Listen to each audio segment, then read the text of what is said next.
and welcome to coverage from Round 9 here at Grand Prix DC. Maria Bartholdi in the booth, joined by Jacob Van Lunen. You can see our feature match area down there. We have our two undefeated teams battling on camera for you. Let's kick things off at Table C. Andre Strosky versus Martin Mueller.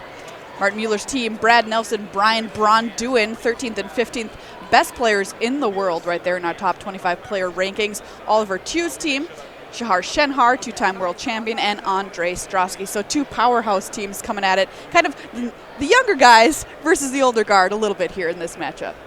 Yeah, this should be a big match. I mean, obviously, the winner of this match will be the last undefeated team left in the room. And we're in day 2 in a team tournament. Only 4 teams are going to make the elimination rounds here. So every single round we play, virtually half of the people left in the tournament just get eliminated. Wow. All right, well, we're off to the races here. Memorial to Genius is Andre Strosky's first play. A look at what Martin Mueller has going on. Get to Chronicler played for 2. Just a little 1-3 here. Blue-red deck that you talked about. And there's a blood tallow candle from Strosky. Now, Strosky's deck is the blue-black control deck you mentioned? Yes, and one of the reasons why Strosky was saying he didn't need the divination that I believe eventually ended up in Shenhar's deck is because he had 3 copies of the Memorial, the Blue Memorial. Interesting. Memorial to Genius. Yeah, a really cool card that allows you to sort of, you're later in the game. Well, here's a divination. So he's at least got one. Allows you to draw cards when you've kind of stabilized the board. So I suppose it ended up in his deck. Get to Chronicler smashing in for 1 point of damage here. Rampaging Cyclops is a follow-up play here from Mueller. Card that we've seen just be a pretty solid mid-game play. Yeah, I mean, it's a 4-4 for 4, which is great stats in a format where there are a lot of 3-2s and 3-4s.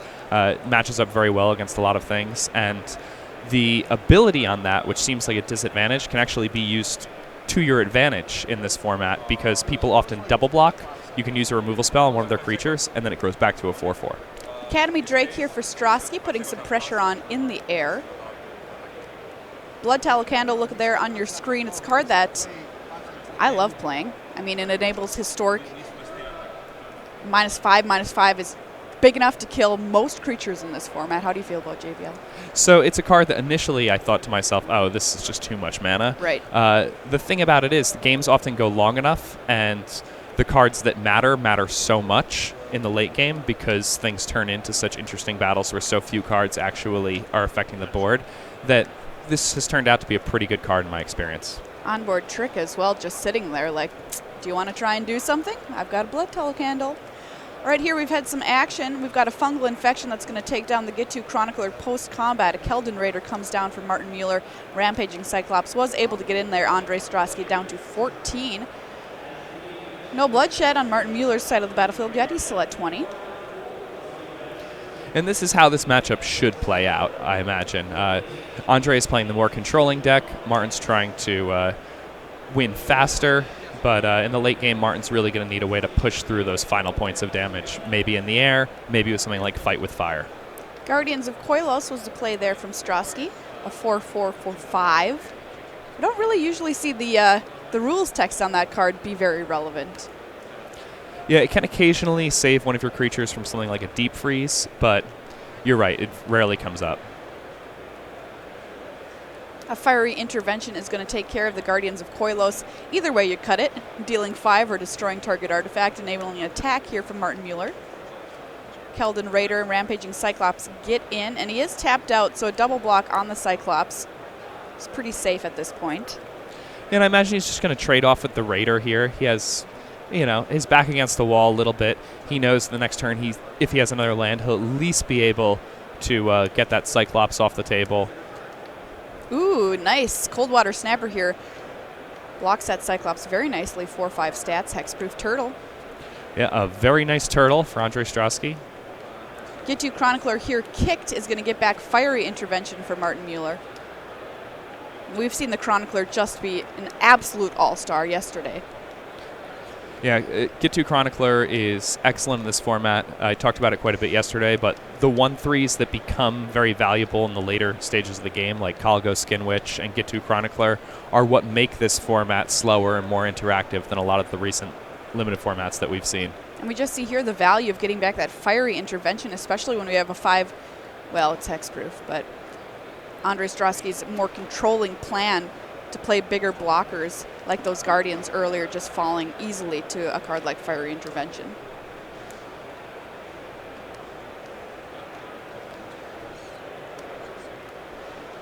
How have you been thinking about Coldwater Snapper in your experience in this draft format? It's great. It's great. It stops so many things your opponents are doing, and because of the hexproof on it, you know, like I said, Martin Mueller would love to target with Fiery Intervention, but he can't. I've also been pretty happy with it. I'm oftentimes waffling on whether or not I even want to include it in my deck. It's like a 23rd card, and then I play it, and it's very impressive. On Sarah's Wings, go, buddy. Build your own Boggle. A very powerful combination. Get to Journey Mage here for Martin Mueller, who's going to be able to deal 2 to Andre Strosky, dropping his life total down to 8.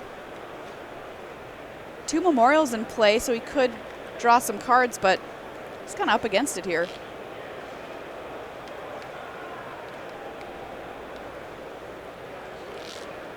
And Andre has done a really good job of stalling this ground board here. Martin, at this stage of the game, knows he's playing against a deck that's going to beat him in a long game. He sees those 2 Memorials on the other side of the table. His opponent has already cast a Divination. At this point, Martin is really looking to try to find something that flies or to just try to snipe a victory with Fight with Fire once he's able to draw 3 additional lands. All right, we're going to mill Martin Mueller a little bit with this Crab Man, Armored Explorer. I don't know, the last time I saw this card cast. I have not been impressed with this card. I mean, it's a hill giant, right? That is a fine body. A mill giant, excuse me. Thank you, Rashad. And, you know, it can be a little bit dangerous to mill your opponent in this format, too. You can get punished for it. That's absolutely true. It's interesting because it can be also dangerous to mill yourself in a format like this. I've won more than one game by decking my opponent now. Wow. But as you said, he's stalled up the ground here. Yeah, between Coldwater Snapper and the Explorer, it seems like Martin Mueller is going to have a lot of trouble attacking on the ground for the remainder of this game. Just 1 card left in hand, it looks like, for Mueller. We're going to draw some cards here off of this Memorial to Genius for Strosky. Oh, no, he's got a few more. We were just in a pile. Yeah, I see some powerful cards in Strosky's hand also, including In Bolas's Clutches. Nice. All right, Soul Salvage here. Talk about a long, drawn-out, grindy match. Perfect card for that. It's going to get back the Academy Drake and the Guardians of Koilos. Yeah, so now we've already seen 1 Memorial of Genius activated, another one on the battlefield, a Divination, and a Soul Salvage. So Andre Strosky really just a card advantage house right now. Which one of these 2 decks is more your style, JBL? Oh, on the left. This is everything that I want to do when I'm playing a game of Magic. Just kind of dirtle around, slow the game down, draw a bunch of cards, and eventually win.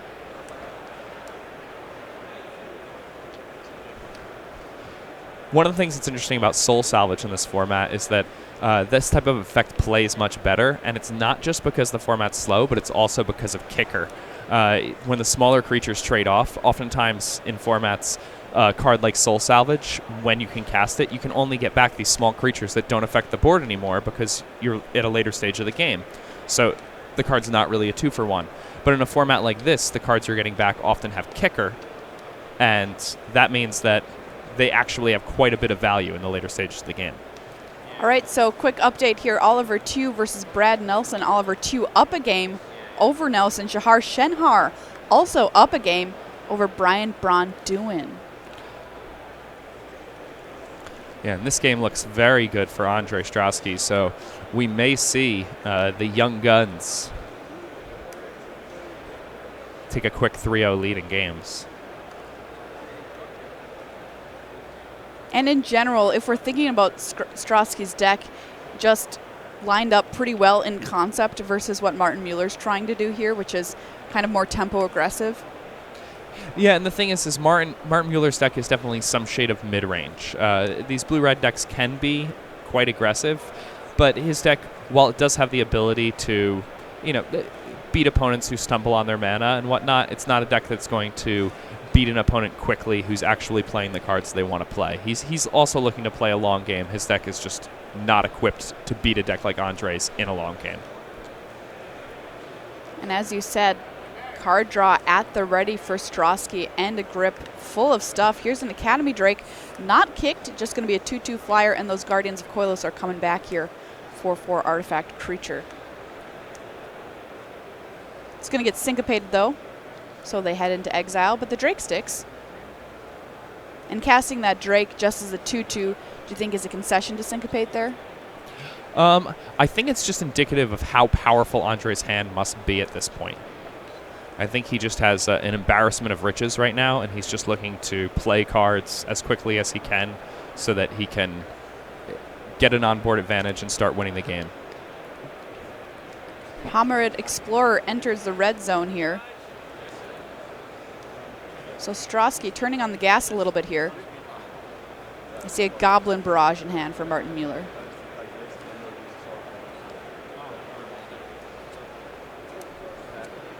Seems like he's not quite sure.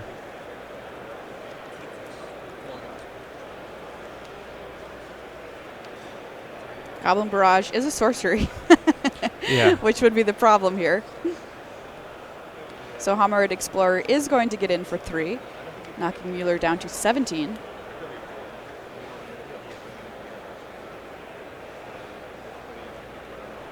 I think Martin may also just want to use cards like Fiery Intervention, which we know he has, before he uses something like Goblin Barrage, because Goblin Barrage actually has the ability to deal 4 damage to Andre. And with Andre at 8, Martin could conceivably win this game with something like a Goblin Barrage and then a Get-To Chronicler getting back the Goblin Barrage and kicking both, or some combination of multiple Wizards Lightnings, or along with that Goblin Barrage. He also obviously needs to find an artifact or a goblin to sacrifice, but he's going to need a lot to go right to be able to win this game. So Mueller there did get a little bit of a slap on the hand from the judge, player violation for trying to play that sorcery as an instant on accident.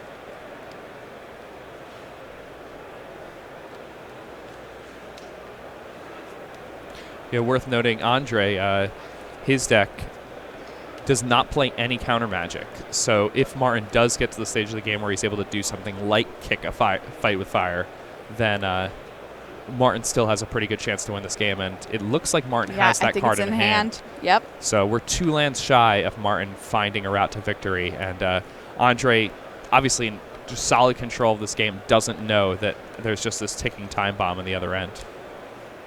It's something, though, that you've got to consider when you're playing in these tournaments. These decks are so strong in Team Sealed. There's that Goblin Barrage. No kicker, taking down Whisper. Naban Dina iteration here. It's going to hit the table for Martin. Haven't seen that card yet on camera this weekend. Can be pretty cool in a Wizards deck. I've also gotten Caligo Skin Witched with a Naban in play when it was kicked. Ooh. So I discarded 4. It was great. It's brutal. Kibler did it to me on stream. Brutal. Yeah, Martin has 3 copies of Get-To Chronicler to go along with that Nobbin, so that extra text there, very relevant in his deck. If a wizard entering the battlefield under your control causes a triggered ability or of a permanent you control to trigger, triggers an additional time. Very flavorful card. Obviously works at a school. Oh yeah, he's the dean. Wants his students to try things more than once so they know how to do them well.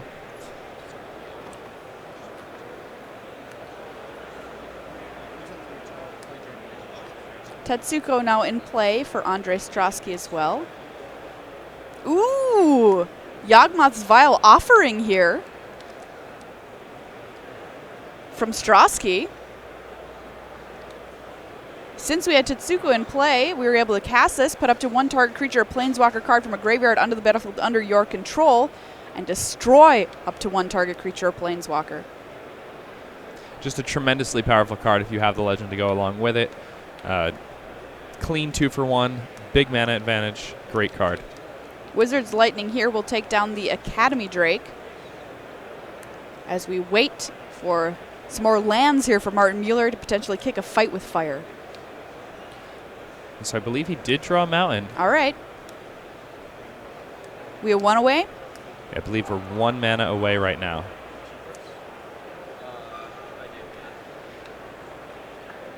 Fiery intervention here once again. Taking down Whisper.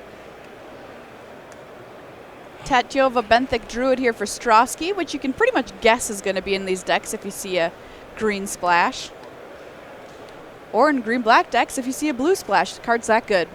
Now we have an interesting race happening here, right? Because the Tatyova gains Andre life. So Andre's going to go up to 10 next turn and then... Oh, there it is! Fight with fire kicked. Andre Strosky's so close to being able to build back up his life total with that Tatyova, but Martin Mueller manages to snag that one right out from under him, giving his team the first game win here in round number 9. Both of our teams 8-0, our last 2 undefeated teams in the room.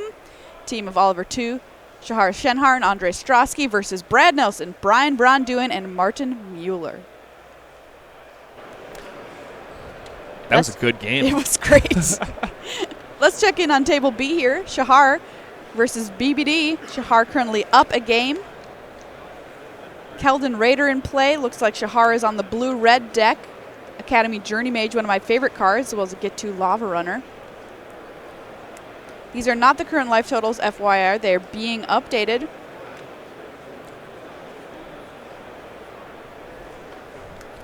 Time of Ice here for Brian Braun-duin, who's playing blue-white. Benalish Honor Guard in here. Evera, Halcyon Witness, and a Knight. Shahar attacking with the Keldon Raider. I believe that Keldon Raider is actually being tapped down by this Time of Ice right now. Oh, it's Time of Ice. Okay. Yeah, and Time of Ice, I believe Brian had access to 2 of them in his deck. Wow. A really good uncommon in this format. Card is just fantastic. All right, so we are in BBD's turn. Raider's been tapped down. Evera is getting in there. No 4 mana available to activate it. Shivan Fire, though, will target it. Kicked.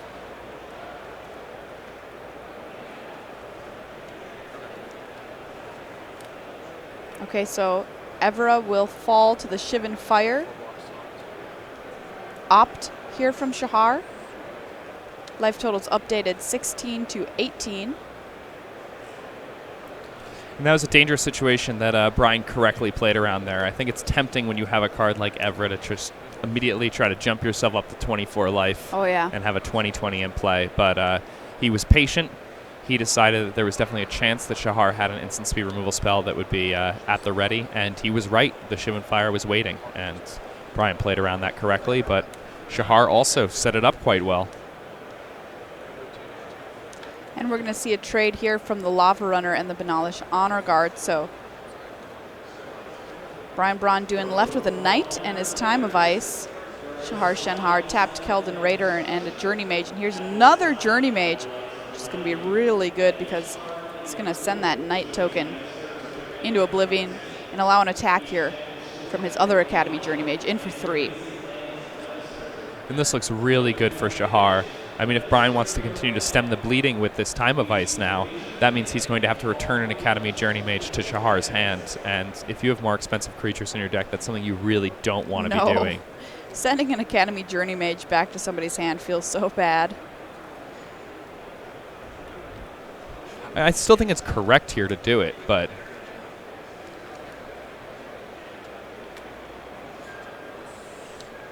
All right, so Journey Mage and Keldon Raider have been iced down here by Time of Ice.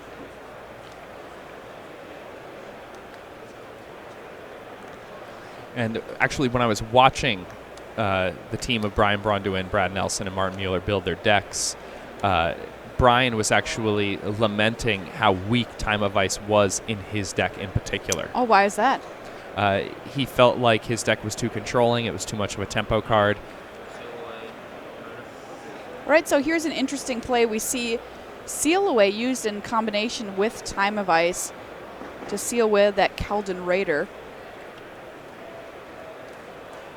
Exile target tapped creature an opponent controls until Seal Away leaves the battlefield.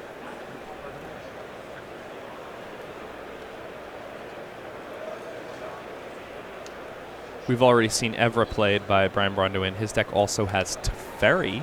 Really? Yes. That's awesome. Adeliz a Cinderwind here, able to get in for an attack from Shenhar, sending BBD down to 13. Time of Ice will send the Journey Mage and Adeliz back to Shenhar's hand, both of which, you know, kind of like, who cares? Adeliz does haste. Journey Mage bounces something. Here she comes back again. Discounted cost on the Journey Mage sends the Dauntless Bodyguard back to BBD's hand. In for 2. Ooh, a second Evra here for BBD. And the Dauntless Bodyguard will protect it. And now, I think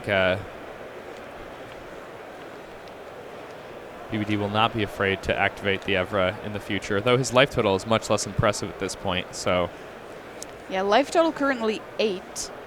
So he can pay 4 to swap his life total with Evra's power. And she has lifelink. Yeah. Shenhar, an interesting decision here right now. Shenhar, it seems, has a, I believe, I might be wrong, never mind, I'm sorry. Adeliz getting in for a couple 2 here is a Keldon Raider. See if we're going to rummage. And we are not. BBD down to 6. Living off the top of his deck. But he has some options here to gain some life back if he wants. Yeah, I imagine he's going to switch his life total, gain himself 6 life, go up to 10.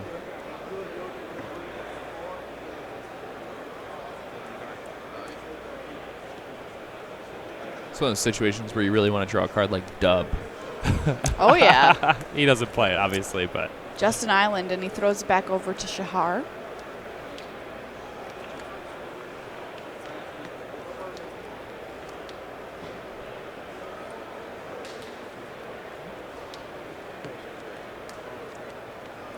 All right, we've got first strike on all of our creatures here. And he gets to draw a card. I believe the draw was Wizard's Lightning. And a Fire Fist Adept in play now.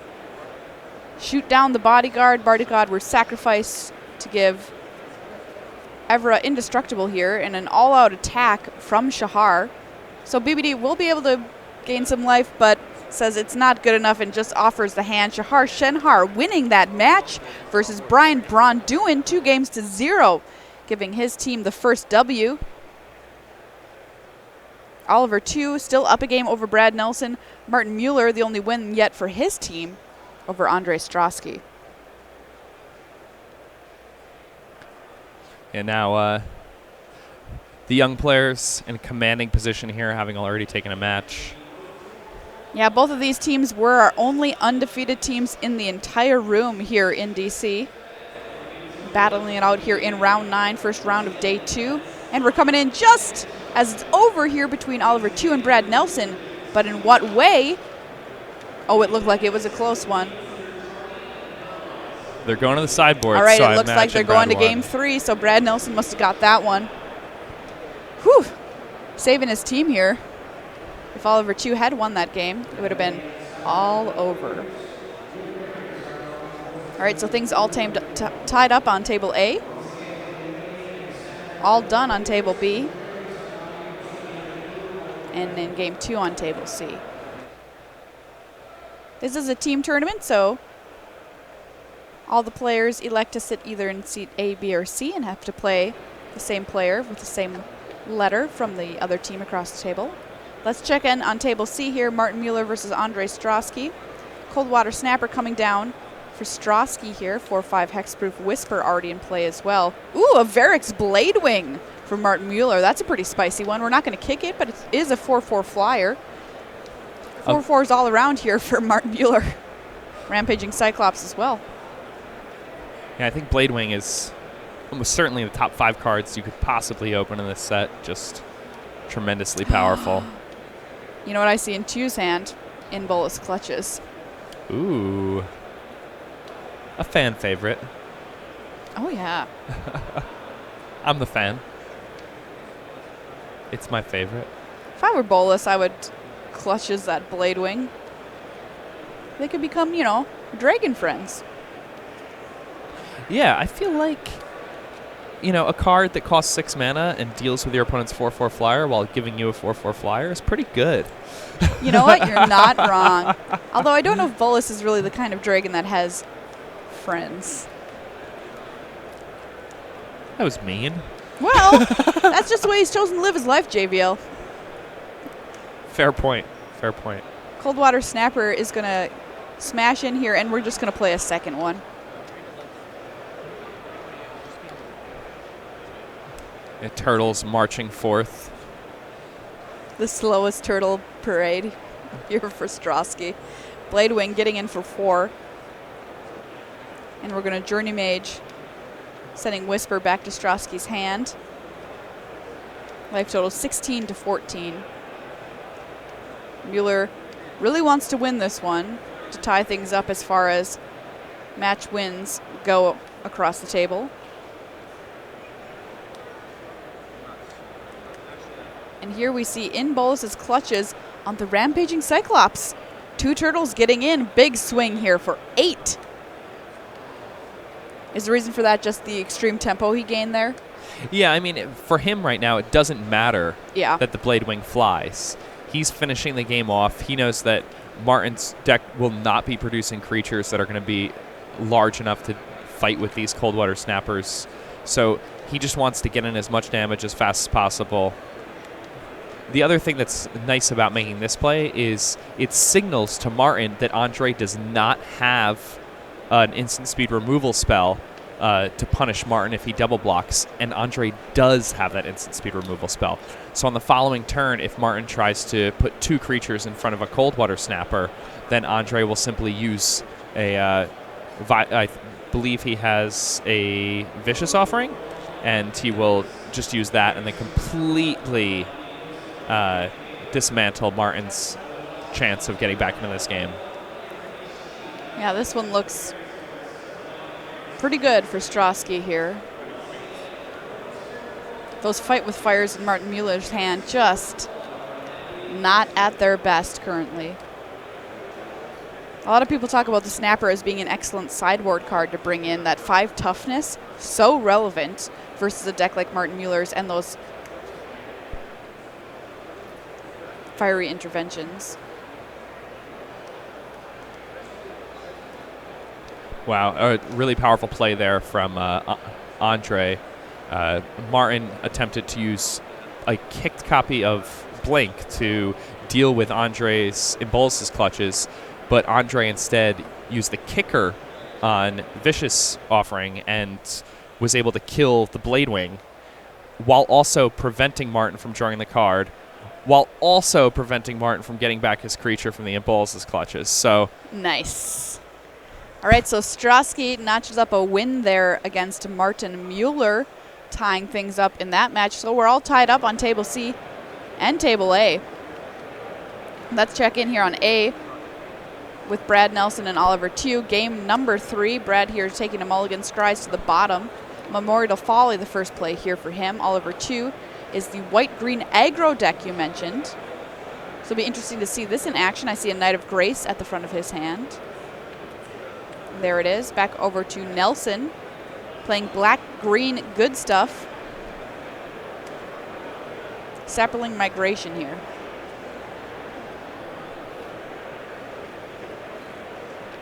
Already a win for the team of 2, Shenhar and Strosky. Knight of Grace getting in for 2. Brad Nelson down to 18.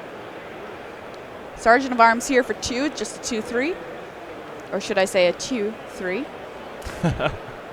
Croson Druid not kicked. Brad Nelson, another 2-3 added to the board. So he's been able to kind of sort of stop what Oliver Tew is trying to do really quickly. Mesa Unicorn here, follow-up play for 2, and he just has to pass the turn back. And we see this time and time again in the sealed environment where an aggressive deck looks like it's got a really good start, and then the other deck simply plays a 2-3 for 3 mana, and it seemingly gums up the entire ground.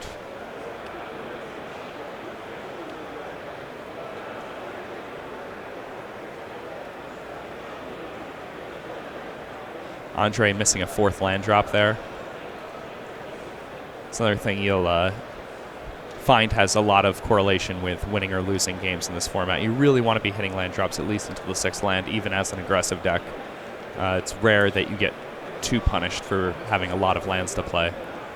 Why do you think it's so important that you make your land drops in this format specifically? The cards scale up in power level so drastically, and the cards that cost less mana are often just trading with one another and then becoming irrelevant in the later stages of the game. You need to be playing them so that you don't get run over by your opponent, but you really need the lands to be able to play these more powerful spells, or you end up finding yourself in a situation where all of your creatures have less power than your opponent's creatures have toughness. Valid Omnivore here from Brad Nelson, who looks like he was conferring with teammate Braun-duin there on that play. The Omnivore can kind of be a bit of a problem for an aggressive deck to try and attack into. Yeah, Valid Omnivore is just an incredibly powerful card. Yesterday we saw somebody with the option to either put an Omnivore or a Jaya Ballard in play, and they went with the Omnivore.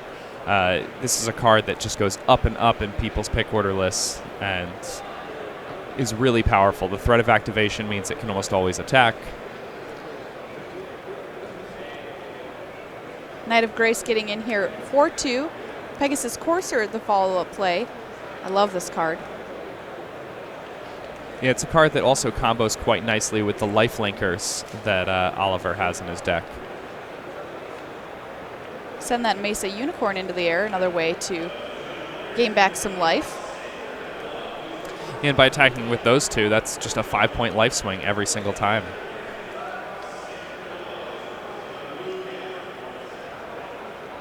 And I see a pretty powerful card in Oliver Chu's hand too, Blackblade Reforged, which, as it sits, is not going to be equipped anytime soon. Costs 7 to equip if you're not equipping it to a legendary creature. Only 3 if you are.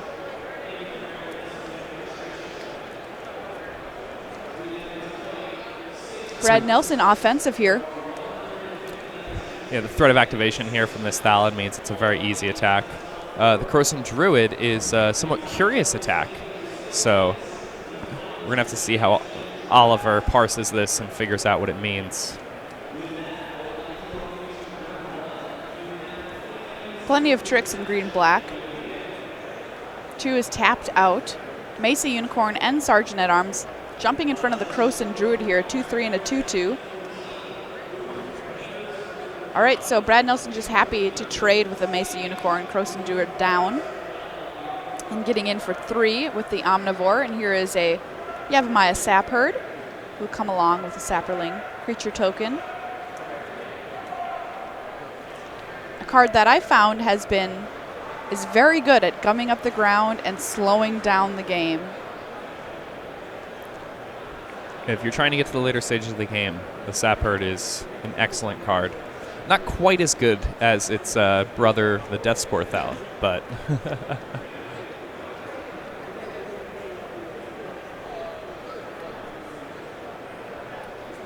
Deathbloom Thallid, excuse me. Okay, here we go. Pegasus Courser giving that Sergeant at Arms a flying, and Knight of Grace in as well. 2 here, just deciding, well, what does my deck want to do? It wants to attack. I can't sit back and block all day. Yeah, Oliver correctly recognizing that if he lets this game go much longer, it's only going to favor his opponent, and he wants to end things quickly. He's missed a bunch of land drops.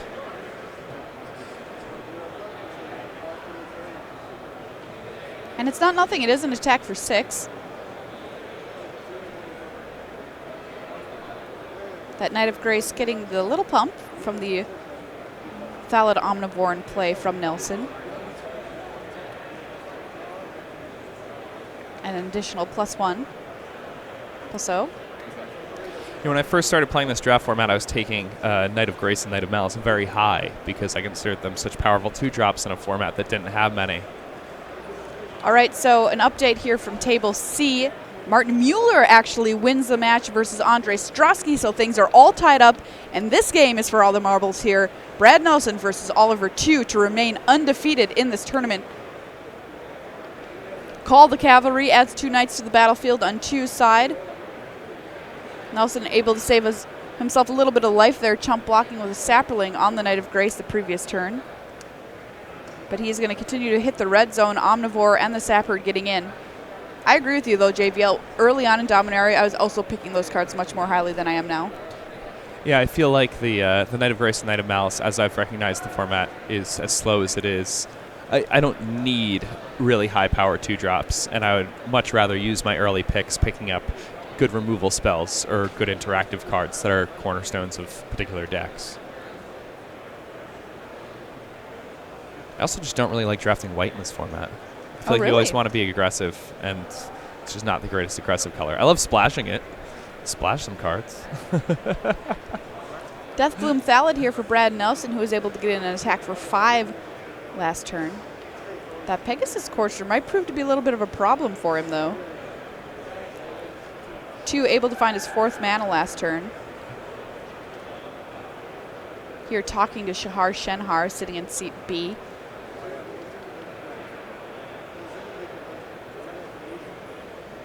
Yeah, Brad does have the Thallid Omnivore, which can gain him quite a bit of life, and that could be a really nice defense here against these flyers. I imagine we may see that come into play in the coming turns a bit.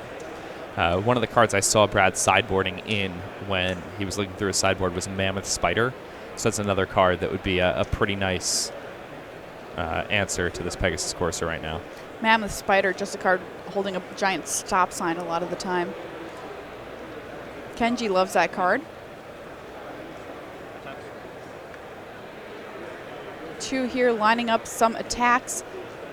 Pegasus Courser sending the Knight token into the air. Knight of Grace has first strike, so it can attack without fear into the Deathbloom Thallid, but 3 mana and a card here available for Brad Nelson as well. Also BBD. He's sitting right next to Brad. Yeah, I suppose. I mean, Yeah. they're one team.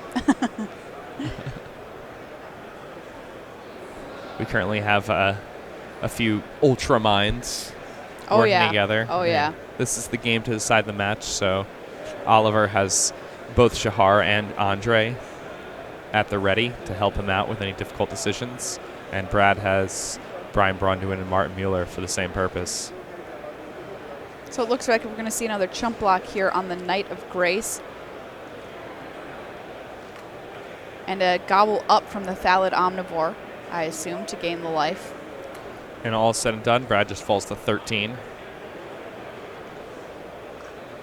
All right, Brad Nelson's turn.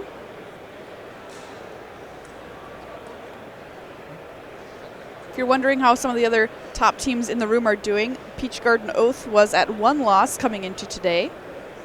William Huey Jensen tweeted out this morning, "We have good karma today because Reed Duke rescued a trapped bird on our way to the tournament."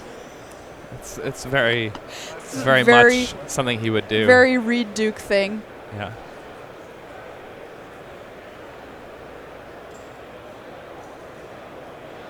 I have a funny story about Reed. If we have a lull in this game for a moment.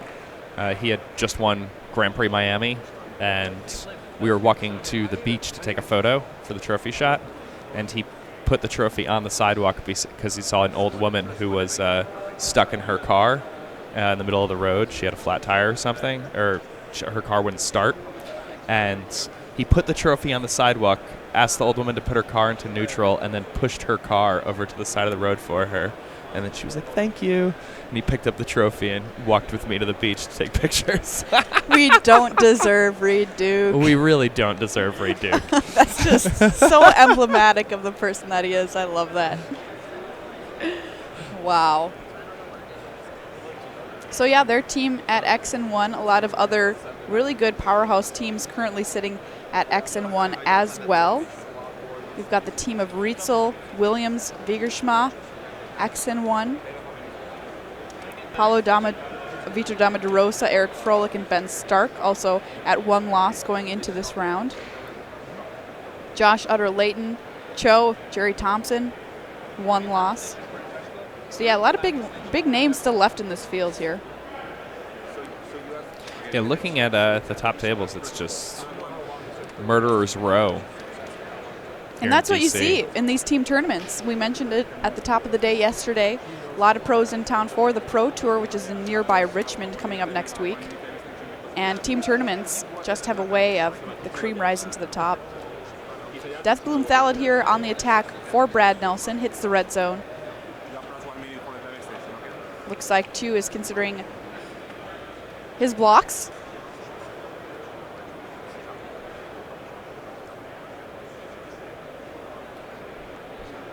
Brad stood up for a moment, may have been asking a judge a question about how something worked or did not work. Maybe Oliver trying to figure out what it was that he was talking about. Yeah. Memorial to Folly, too, for Brad Nelson in play.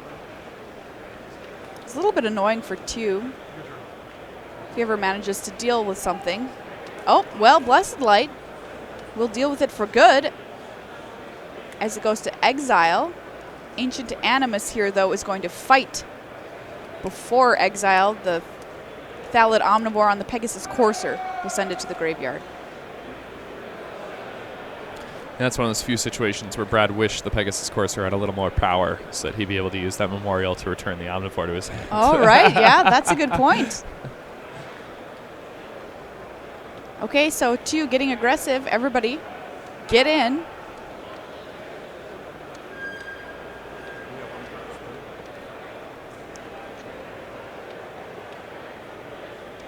The Sap Herd here might be doing some blocking as Nelson confers with his teammates. Blocks a Knight token. What is this Wild Onslaught? It is. Here from Oliver Tew? Yeah, a really powerful instant. Significantly worse than Song of Freyalise, but still quite powerful, this card. Yes, it is. This is an instant, everybody. It seems like it should be a sorcery.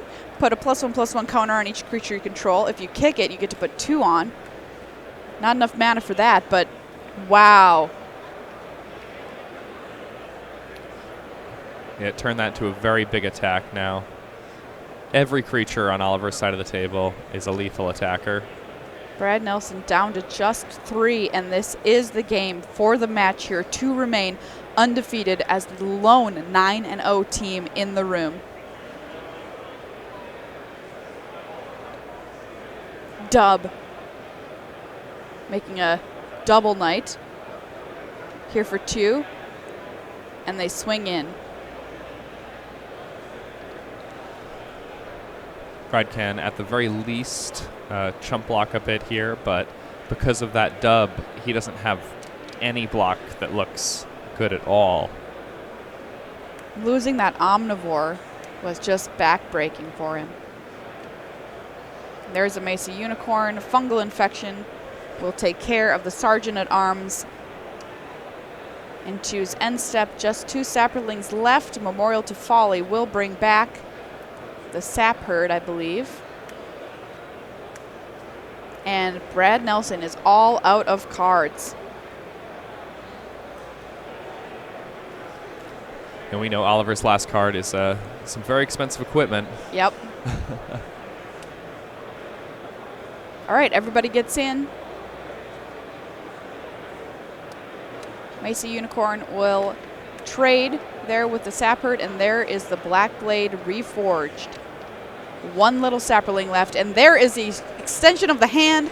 Oliver Tew, Shahar Shenhar, and Andre Strosky remain the lone undefeated team in the room here at Grand Prix DC, taking down powerhouse team Brad Nelson, Brian Braun-duin, and Martin Mueller.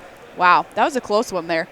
That was a really close one. Some good games yet this morning, so we'll be coming at you with more from round 9 here But yeah, only one undefeated team left in the room. They've got to be feeling great right now about their position. Absolutely. 5 more rounds today, though. So if they pick up a few more losses, things could really fall apart quite quickly. So you really have to keep it together. You can't get too excited about being the last undefeated team. All right, well, we'll have more magic for you in just a minute. Spell slinging is a great way to meet players that I wouldn't normally get to meet. Spell slinging is a great way for viewers and fans to meet Magic personalities and pros. It's kind of the best thing ever, actually.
and welcome back to coverage of Grand Prix DC. Maria Bertholdi in the booth with JVL, and we're in MTG Red Zone here as we start day 2. We just watched our last 2 undefeated teams in the room, and yes, there can be only one. That's right. Oliver Tu, Shenhar, and Andre Strosky are the lone undefeated team in the room here at GPDC. But we do have more magic from round 9 for you, our time walk match.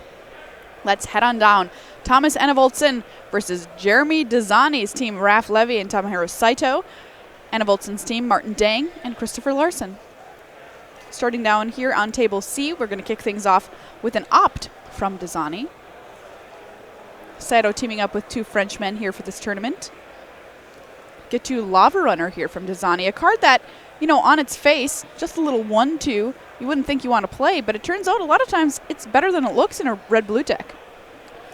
Yeah, the fact that it becomes a 2-power creature so consistently is obviously quite good, and haste is very strong in these blue-red decks where you're able to tempo people with cards like Time of Ice and Academy Journey Mage. Looks like we're in the mirror here as well. Get to Chronicler played for 2 from Thomas Enevoldsen. Get to Journey Mage from Dezani, will deal 2. Lots of Gitu creatures yes, on the battlefield. Manu Gitu here. Academy Drake will change things up a little bit. 2 in the air for Enevoldsen. Down to 18 off of the Journey Mage's ability. I see a Merfolk Trickster in hand, as well as a Wizard's Lightning for Dezani, hiding back there as well. Journey Mage here attacks. Drake offers the trade. Ooh, Nehru Meha flashed in here. The Wizard Lord giving everybody +1/+1. That was sweet. Yeah, and that's a really, really powerful 2-for-1 at this stage of the game. Not only is Jeremy getting to destroy that Academy Drake, but he's also putting a really, really powerful creature that is well worth 4 mana onto the battlefield for himself. Just puts himself in an incredible position to win this game. That was awesome. That's a card, you know, you're always like, okay, what do I need to think about? There's probably a trick. Maybe they have a pump spell. Definitely not thinking about that card. That's when they're just lucky to have. Just excellent in a Wizard's deck. She also has some other relevant abilities. Sometimes when she enters the battlefield, you get to copy target instant or sorcery spell you control, choose new targets for it. Doesn't come up a lot. Right now, just powerful as a Wizard Lord, giving other wizards you control +1/+1. And in Dezani's case, that's his entire board. Yes. Chronicler here on the block. Some people may be wondering how the Naru ability works. When you cast your own spell, if you hold priority, you actually have the ability to respond to it. This is kind of a weird area of the rules. If you want to do this on Magic Online, you have to hold the control key. Control, makes sense. Yeah.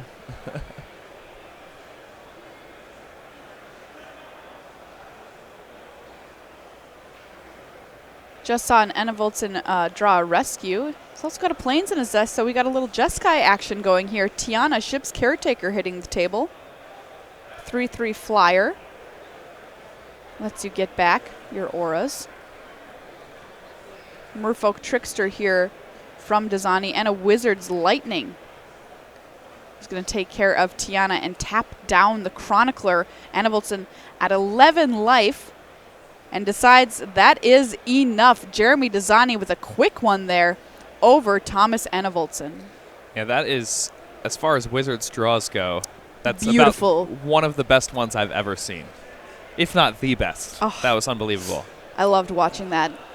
That is my kind of deck. All right, let's check in here. Table A, Martin Dang versus Tomohiro Saito. 3-color action here for Saito. Thalid Omnivore, Baloth Gorger, and Oguros, the empty one, in play. Martin Dang straight green-white as far as we can tell. Davenant Trapper and a Pegasus Courser in play. Here's a Yavimaya Sapherd added to the table for Saito. Swings in with the team. Yeah, Saito's deck is one of the most removal-heavy decks I've seen. Really? In this sealed environment. splashing white for a pair of Blessed Lights, and just playing a pile of black removal spells here. Well, we already see one Eviscerate in the graveyard for Saito, which looks like took care of a Tashar from Dang. How many Eviscerates does he have? 2 Eviscerates in here.